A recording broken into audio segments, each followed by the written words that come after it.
Bapak Ibu Saudara-saudara yang berkati oleh Tuhan kita Yesus Kristus, bacaan kita pada pagi hari ini terambil dalam Injil Lukas pasal 10 ayat 25 hingga ayatnya yang ke-37. Injil Lukas pasal 10 ayat 25 hingga ayatnya yang ke-37. Demikianlah firman Tuhan yang dikatakan berbahagia ialah kita yang tidak saja mendengarkan tetapi mau melakukan di dalam kehidupan kita hari lepas hari. Shalom.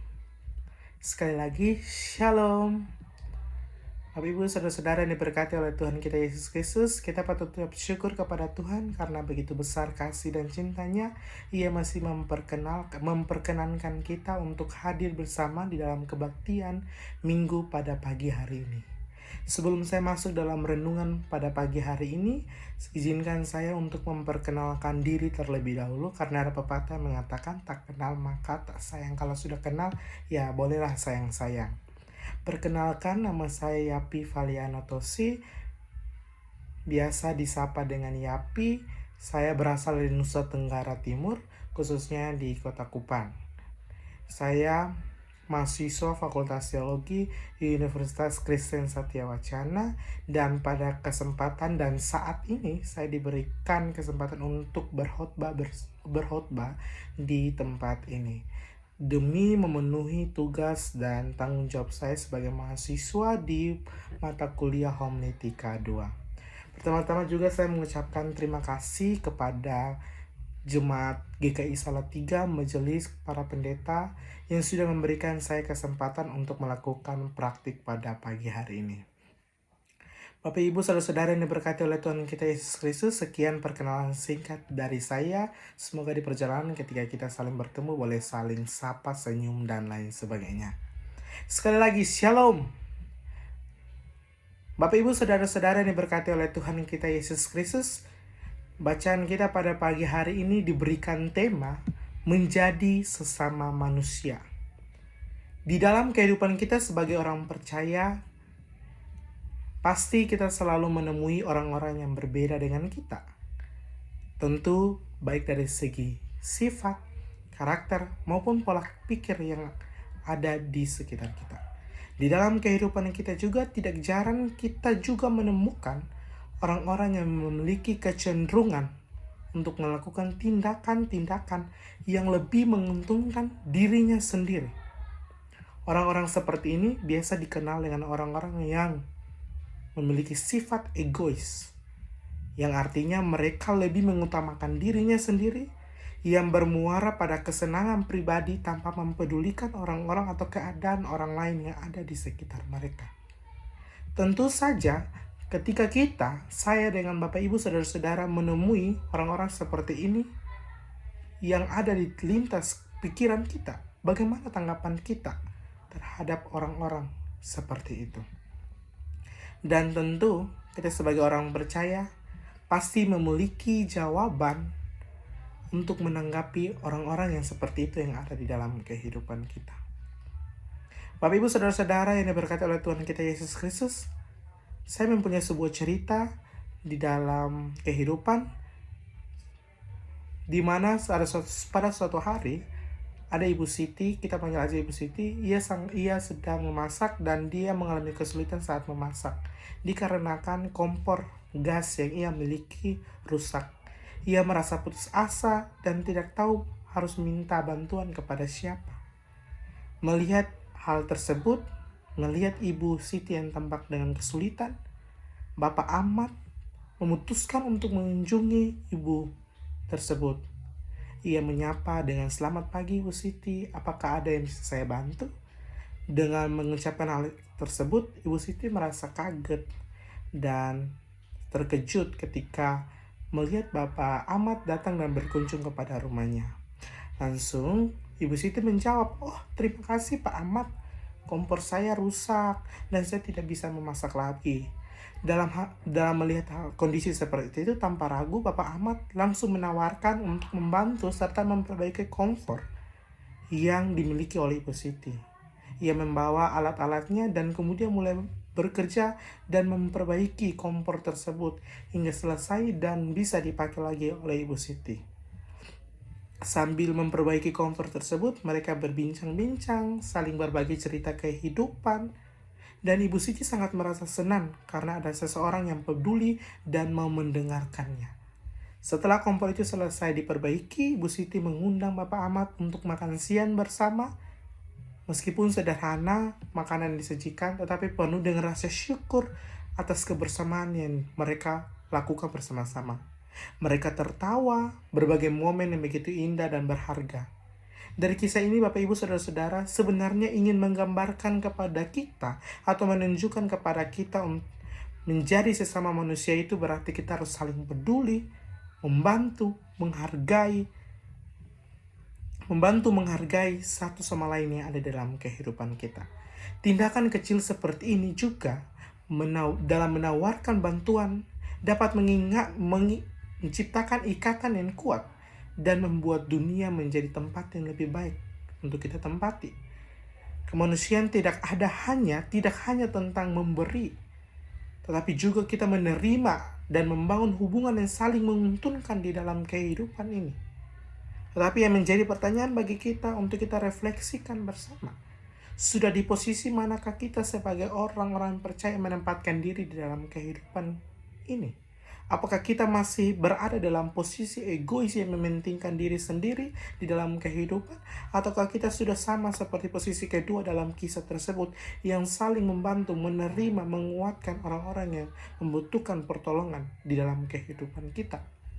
Dari pemahaman dan ilustrasi cerita ini setidaknya dapat membantu kita memahami tema bacaan kita pada pagi hari ini tentang menjadi sesama manusia yang sudah kita pelajari bersama, kita baca bersama-sama di dalam Injil Lukas pasal 10 ayat 25 hingga ayat yang ke-37, dan juga bacaan-bacaan yang bacaan 1 dan bacaan 2, bahkan Mazmur yang sudah kita daraskan bersama-sama, membantu kita memahami secara penuh bagaimana tema yang ada pada kita pada pagi hari ini, yaitu menjadi sesama manusia. Bapak Ibu Saudara-saudara yang diberkati oleh Tuhan kita Yesus Kristus, di dalam bacaan kita hari ini, Injil Lukas pasal 10 ayat 25 hingga ayat yang ke-37 merupakan kisah yang diawali dengan peristiwa di mana seorang ahli Taurat berdiri di dekat Yesus dan mencobainya. Di dalam teks kita di sini, kata mencobai diartikan secara sederhana, kalau kita secara sederhana dalam Kamus Besar Bahasa Indonesia, merupakan sebuah aktivitas yang dilakukan secara berulang-ulang kali untuk mendapatkan atau mengetahui sesuatu yang ingin dicapai. Tetapi dalam bacaan kita Injil Lukas di sini, sebenarnya kata mencobai ini sebenarnya ini merujuk kepada iblis atau dikenakan kepada iblis. Mengapa demikian? Sebagaimana yang kita ketahui bahwa sifat dan karakter untuk pekerjaan iblis adalah mencobai. Dengan tujuan apa? Mencari kesalahan dan menjatuhkan pihak yang ingin dicobai. Dalam hal ini ialah Yesus Kristus itu sendiri yang dilakukan oleh para ahli Taurat. Hal ini sangat terlihat jelas ini dari sikap yang ditunjukkan oleh ahli Taurat di dalam bacaan kita hari ini. Dalam bacaan kita kali ini, ahli Taurat memberikan pertanyaan kepada Yesus dengan mengatakan bahwa, "Guru, apa yang harus kuperbuat untuk memperoleh hidup yang kekal?" Pertanyaan yang disampaikan di sini merupakan sebuah ungkapan untuk mencobai Yesus. Mengapa demikian? Karena kita tahu bahwa ahli Taurat adalah orang-orang yang terpelajar, yang sangat mempelajari hukum Taurat, hukum Musa. Dan mereka juga yang menjelaskan pada orang-orang yang lain yang ada di sekitar mereka untuk hidup sesuai dengan ajaran dari hukum Taurat itu sendiri. Sehingga secara sederhana, mereka adalah orang-orang yang ditugaskan untuk menafsirkan hukum Taurat di dalam kehidupan mereka. Dan di sini terlihat jelas bahwa sebenarnya pertanyaan yang diajukan oleh ahli Taurat merupakan pertanyaan yang bersifat mencobai. Sejauh mana ketaatan dan kesetiaan Yesus kepada hukum Taurat itu sendiri? Karena mereka melihat bahwa ketika Yesus tidak sesuai dengan dasar dari hukum Taurat, ia dikatakan sebagai pengajar yang tidak hidup sesuai dengan hukum Taurat. Bapak Ibu Saudara-saudara yang diberkati oleh Tuhan kita Yesus Kristus, melihat posisi yang terjadi di sini, pertanyaan ahli Taurat juga sebenarnya merujuk pada hidup yang kekal itu sendiri. Kata kekal di sini merujuk pada keabadian, selamanya, tidak bergeser, dan tidak terbatas dalam ruang dan waktu. Sehingga secara sederhana dapat kita artikan bahwa kehidupan kekal itu merupakan kehidupan yang melampaui semua yang ada di dalam dunia ini, dan akan diperoleh ketika kita taat dan mengikuti perintah-perintah Allah. Sebenarnya pemahaman seperti ini sudah dipahami secara baik oleh orang-orang Yahudi pada saat itu. Bahwa hidup kekal tentu merupakan kehidupan bersama dengan Allah di dunia yang akan datang. Sehingga untuk menjawab pertanyaan-pertanyaan yang diberikan oleh ahli Taurat kepada Yesus, Yesus memberikan jawaban yang singkat dengan metode yang digunakan oleh ahli Taurat kepadanya, di mana Yesus memberikan pertanyaan kembali kepada mereka dan membuat mereka mencari jawabannya sendiri di dalam Taurat, kitab Taurat yang mereka pelajari setiap hari itu. Bapak Ibu Saudara-saudara yang diberkati oleh Tuhan kita Yesus Kristus, jawaban yang diberikan oleh ahli Taurat kepada Yesus sungguh luar biasa, yang berbunyi, kasihilah Tuhan Allahmu dengan segenap hatimu, dengan segenap jiwamu, dan dengan segenap kekuatanmu, dan dengan segenap akal budimu. Kasihlah sesama manusia seperti dirimu sendiri. Jawaban yang diberikan ini sebenarnya merupakan penegasan dari bagaimana gabungan pemahaman, penjelasan, penulisan dalam Kitab Ulangan pasal 6 ayatnya yang kelima dan juga Imamat 19 ayatnya yang ke-18. Bapak Ibu Saudara-saudara, ketika Yesus mendengarkan ahli Taurat memberikan jawaban seperti itu, ia memberikan apresiasi yang sangat luar biasa kepada mereka. Ia mengatakan bahwa ya, jawaban itu benar. Dan ia juga menegaskan kepada mereka perintah kepada mereka ahli Taurat. Yang demikian ia mengatakan, berbuatlah demikian maka engkau akan hidup. Kata ini merupakan kata kerja yang harus dilakukan oleh para ahli Taurat.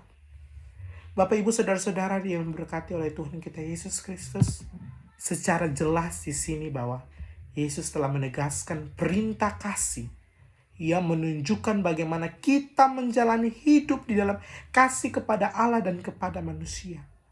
Ini merupakan syarat dasar bagi kita seseorang untuk mendapatkan kehidupan yang kekal di dalam hidupnya. Sebab Bapak Ibu Saudara-saudara, kasih itu melibatkan jati diri manusia secara utuh. Baik dalam segenap hati kita, di mana kita melakukan semua itu dengan tindakan dan pikiran yang sungguh-sungguh di dalam diri kita. Kemudian segenap jiwa kita, artinya kita hidup tanpa kepura-puraan, kemunafikan yang ada di dalam diri kita.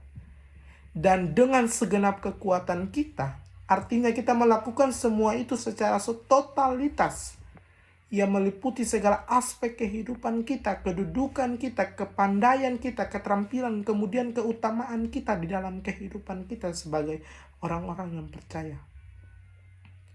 Bapak Ibu Saudara-saudara yang diberkati oleh Tuhan kita Yesus Kristus, penegasan perintah kasih yang diberikan Tuhan sudah sangat jelas ya ditegaskan di dalam teks kita dan bacaan kita pada pagi hari ini. Bapak Ibu Saudara-saudara, hal itu juga yang ditegaskan dalam bacaan kedua kita yang telah kita baca bersama-sama, Ulangan pasal 30 ayat 3 hingga ayatnya yang ke-11, bahwa jawaban Yesus menjadi penegasan pada gagasan tentang kehidupan yang kekal dari Allah. Ini berarti bahwa manusia sudah seharusnya berpegang teguh pada perintah dan ketetapan Allah di dalam kehidupannya. Sebagaimana juga yang tertulis dalam hukum Taurat, yang sangat menjadikan kita hidup sesuai dengan kehendak Tuhan. Ulangan pasal 30 ayat 11 menyatakan bahwa ajaran Taurat itu mudah, namun dalam praktiknya Hal yang mudah secara tekstual itu bukanlah hal yang sederhana untuk kita lakukan di dalam kehidupan kita. Karena tentu banyak tantangan, cobaan yang akan kita alami dalam kehidupan kita. Ahli Taurat yang tahu bahwa mengasihi Tuhan dan sesama adalah jalan menuju keselamatan. Tetapi mereka tidak siap untuk mempraktikkan perintah itu dalam kehidupan mereka. Di dalam bacaan kita, mereka bertanya lagi kepada Yesus Kristus. Lalu siapakah sesamaku manusia? Untuk menjawab pertanyaan itu, Yesus di dalam bacaan kita hari ini, ia menggambarkan sebuah kisah mengenai seseorang yang dirampok dalam perjalanan ke Yerusalem, dari Yerusalem ke Yeriko. Sebagai informasi kepada kita bahwa jalan menuju Yeriko merupakan jalan yang melewati padang gurun dengan jarak 29 km. Di dalam kisah yang digambarkan oleh Tuhan kita Yesus Kristus mengenai seseorang yang telah dirampok dan terjatuh di pinggir jalan dalam perjalanan Yerusalem ke Jericho. Di dalam kisah tersebut terdapat seorang iman yang hanya melewat dan melihat seseorang yang dirampok. Mungkin karena dia mempunyai urusan atau hal-hal lain sehingga dia tidak bisa membantunya. Kemudian juga terdapat orang Lewi yang hanya melewat jalan itu dan hanya melihat dan meninggalkan orang yang dirampok tersebut. Mungkin karena mereka takut untuk menolong, karena melihat orang yang dirampok itu sudah mati, sehingga mereka tidak mendekat dan membantunya. Karena nanti dikatakan dalam budaya mereka sebagai sesuatu yang najis ketika memegang darah orang yang sudah meninggal dan lain sebagainya. Apalagi mereka atau orang-orang Lewi adalah orang-orang yang bekerja di bait Allah itu sendiri. Dari ketiga orang yang lewat dari bacaan ini, setidaknya menggambarkan kepada kita bahwa mereka memiliki karakter dan menunjukkan sikap perilaku mereka yang sangat egois, Bapak Ibu Saudara-saudara. Di mana mereka sangat sulit untuk memahami dan mengedepankan orang lain dibandingkan diri mereka sendiri dengan segala kesibukan yang mereka lakukan. Sekalipun orang tersebut sudah membutuhkan pertolongan, tidak berdaya di hadapan mereka. Bapak Ibu Saudara-saudara yang diberkati oleh Tuhan Yesus Kristus, namun yang menarik dalam bacaan kita hari ini, ada orang selanjutnya yang melewati jalan tersebut, yakni adalah orang Samaria. Yang dalam pandangan orang Lewi atau orang Yahudi, dianggap sebagai seseorang yang berbeda dari mereka dan selalu dipandang rendah di dalam kehidupan mereka. Meskipun demikian, Bapak Ibu Saudara-saudara, ketika ia melewati orang yang terkena rampok itu dan tidak berdaya itu, ia tanpa menanyakan siapa dan dari mana ia berasal, ia langsung menolong, mendekati, membalut lukanya dan bahkan membawanya kembali ke penginapan dan merawatnya. Di sini sangat jelas Bapak Ibu Saudara-saudara bahwa orang Samaria telah menunjukkan bagaimana sikap secara aktif di dalam tindakan kehidupannya.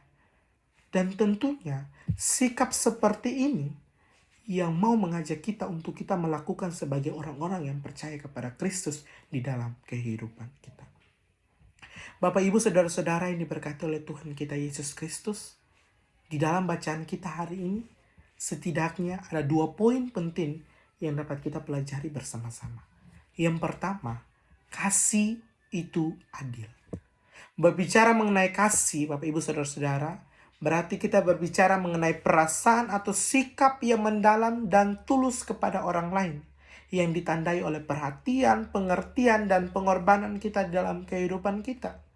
Di dalam kehidupan kita sehari-hari untuk menunjukkan sikap kasih, kita seringkali menghadapi tantangan yang sulit. Dan seringkali sikap kasih yang kita tunjukkan itu hanya berfokus kepada orang-orang yang kita kenal.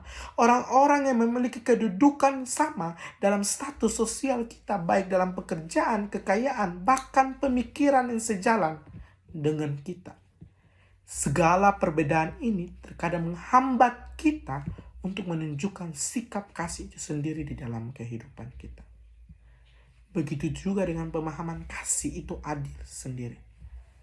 Di mana kasih yang dibangun untuk mencintai semua orang tanpa memandang latar belakang status sosial ataupun perbedaan di dalam kehidupannya. Karena berbicara mengenai kasih itu adil, juga menegaskan bagaimana kita menghormati hak dan kehidupan orang lain di dalam hidupnya.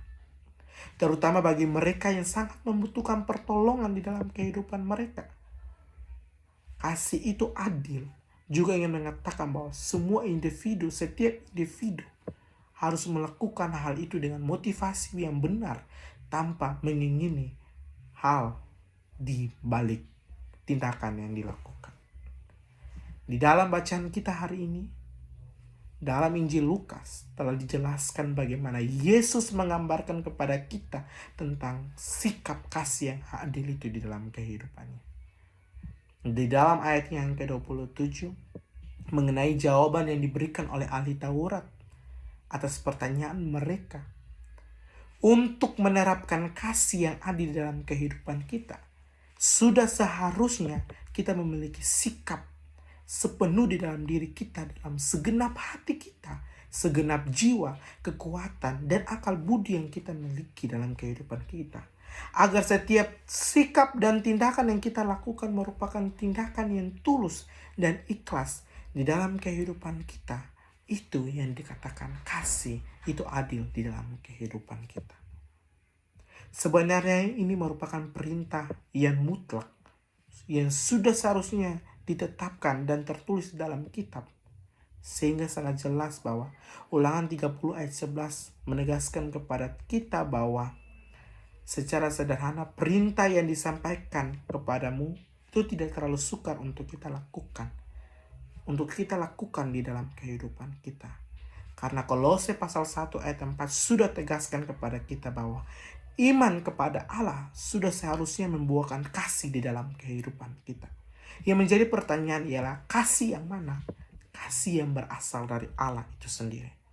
Sebab seseorang tidak mengalami kasih Allah di dalam kehidupannya, tentu dia tidak mampu untuk mewujudkan kasih kepada sesama di dalam kehidupannya. Hal itu juga yang dilakukan oleh Pak Ahmad dalam ilustrasi di awal, cerita di awal. Bagaimana sikap yang dilakukan oleh Pak Ahmad ini membantu Ibu Siti tanpa mengharapkan balasan yang setimpal atas tindakan yang dilakukan. Mengapa demikian? Karena ia melakukannya dengan kesepenuhan hati dan kesungguhan di dalam dirinya. Tindakan-tindakan ini yang sudah seharusnya kita lakukan di dalam kehidupan kita sebagai orang-orang yang percaya kepada Kristus. Meskipun sulit bagi saya dan Bapak Ibu saudara-saudara untuk melakukannya, namun yang menjadi pertanyaan bagi kita ialah, sudah di posisi manakah kita untuk menerapkan kasih itu di dalam kehidupan kita? Apakah kita masih stuck seperti itu? Apakah kita sudah melangkah lebih maju untuk menerapkan kasih itu dalam kehidupan kita? Itu dapat kita refleksikan dan kita jawab bersama di dalam kehidupan kita. Poin yang kedua yang dapat kita pelajari yaitulah kasih itu murah hati. Kasih itu murah hati di sini menggambarkan dari sifat kasih sayang yang tulus dan dermawan di dalam kehidupan kita. Di mana seseorang memberikan tanpa mengharapkan imbalan dari tindakan yang ia lakukan. Kasih yang murah hati dapat kita lihat dalam bentuk sederhana di dalam kehidupan kita. Seperti memberikan waktu, tenaga, sumber daya kepada orang yang membutuhkan pertolongan yang ada di dalam kehidupan kita. Di dalam bacaan kita hari ini, Injil Lukas telah menjelaskan secara jelas sikap kasih yang dimiliki oleh orang Samaria. Di dalam ayat yang ke-33 hingga ayat yang ke-35 sudah menjelaskan bagi kita bagaimana semua mengenai tindakan sikap kasih yang murah hati yang diterapkan oleh orang Samaria kepada orang yang dirampok di pinggir jalan. Sikap kasih yang dilakukan dengan kesungguhan hati yang paling dalam. Sebab kita tahu bahwa kasih itu rela berkorban. Dan hal demikian yang sudah dilakukan oleh Samaria. Dan tindakan ini bukan menunjukkan sikap kasih yang meninggikan diri di hadapan orang lain, tetapi dilakukan secara tulus dan ikhlas dalam setiap tindakan kehidupan yang memuliakan Tuhan. Hal ini juga yang dilakukan oleh Pak Ahmad dalam membantu Bu Siti dalam memperbaiki kompornya. Semua itu semata-mata bukan sebagai ungkapan respon terhadap kasih di dalam kehidupan. Semua itu semata-mata sebagai ungkapan respon terhadap kasih di dalam kehidupannya. Semua bantuan yang dilakukan berasal dari hati tulus tanpa mengharapkan imbalan di dalam. Sebenarnya hal ini Bapak Ibu Saudara-saudara yang seharusnya kita lakukan sebagai orang-orang percaya di dalam kehidupan kita. Sebab ini merupakan salah satu kualitas pribadi yang baik yang tentunya diperlukan di dalam kehidupan kita. Baik kita di rumah, di sekolah, di kampus tempat kerja, dan dimanapun kita berada. Ini sudah pasti sesuai dengan kehendak Allah yang ingin kita lakukan di dalam kehidupan kita. Bapak Ibu Saudara-saudara yang diberkati oleh Tuhan kita Yesus Kristus, sebagai orang-orang yang percaya kepada Yesus Kristus, pada hari ini kita telah diajak untuk menjalankan tugas dan perintahnya sebagai pengikut Kristus dalam kehidupan kita. Seperti yang ditekankan dalam bacaan kita hari ini, tentang kasih itu adil, kasih itu murah hati. Memang hal itu sulit untuk kita lakukan di dalam kehidupan ini. Tetapi marilah kita meminta kehadiran Tuhan di dalam kehidupan kita melalui doa. Agar perintah yang sangat jelas untuk kita lakukan dalam kehidupan kita dapat kita terapkan untuk menjadi sesama manusia bagi orang lain dengan kasih yang begitu luar biasa. Jauhkan segala rasa dan masalah-masalah menjadi penghambat kita untuk melakukan kasih di dalam kehidupan kita. Karena prinsip itu harus kita lakukan di dalam kehidupan kita. Untuk mengambil resiko yang menjadi penghambat kita, takut untuk mengambil resiko, dihina, dikucilkan. Tapi kita harus sadar bahwa itulah sesuatu yang wajar yang akan kita terima sebagai pengikut Kristus di dalam kehidupan kita. Namun yang perlu diingat bahwa intinya dalam menjalankan kasih, kita harus mempunyai sikap hati yang tulus seperti yang diajarkan oleh Tuhan Yesus kepada kita. Oleh karena itu, semangat dan selamat menjalani kehidupan ini. Tuhan memberkati dan memampukan kita semua. Amin. Saat teduh untuk kita semua.